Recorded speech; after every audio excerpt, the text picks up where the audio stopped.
మన్యం జిల్లా వైఎస్ఆర్ కాంగ్రెస్ పార్టీ ఆధ్వర్యంలో జిల్లా పార్టీ అధ్యక్షులు మాజీ ప్రజాప్రతినిధుల ఆధ్వర్యంలో వందలాది మంది వైసీపీ శ్రేణులు రైతన్నలు కలిసి అన్నదాతలకు న్యాయం కోరుతూ భారీ ర్యాలీగా జిల్లా కలెక్టర్ కార్యాలయానికి వెళ్లి అధికారులు జేసీకి వినతి పత్రాన్ని అందజేశారు.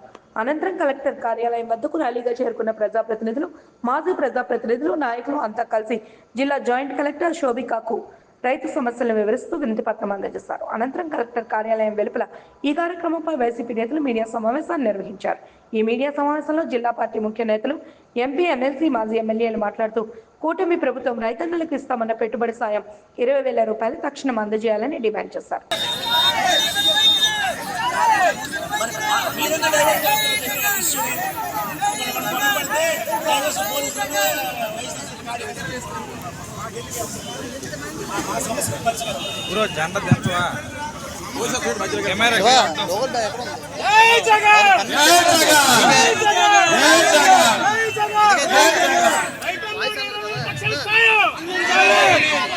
రైతుకు పెట్టుబడి సాయం 20,000 తక్షణమే ఇవ్వాలి.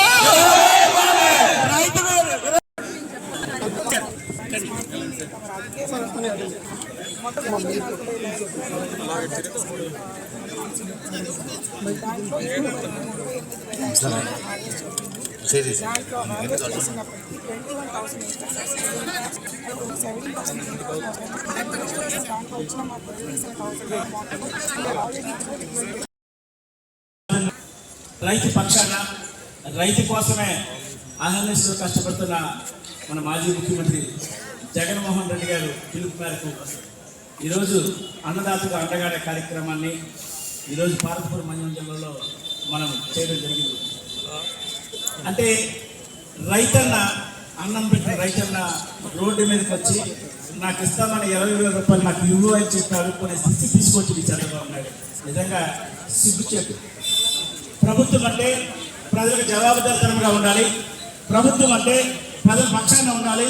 ప్రభుత్వం అంటే ప్రజల అవసరాలు గుర్తించి వాళ్ళ అవసరాలు తగినట్టుగా పనిచేయాల్సిన బాధ్యత ఉంది.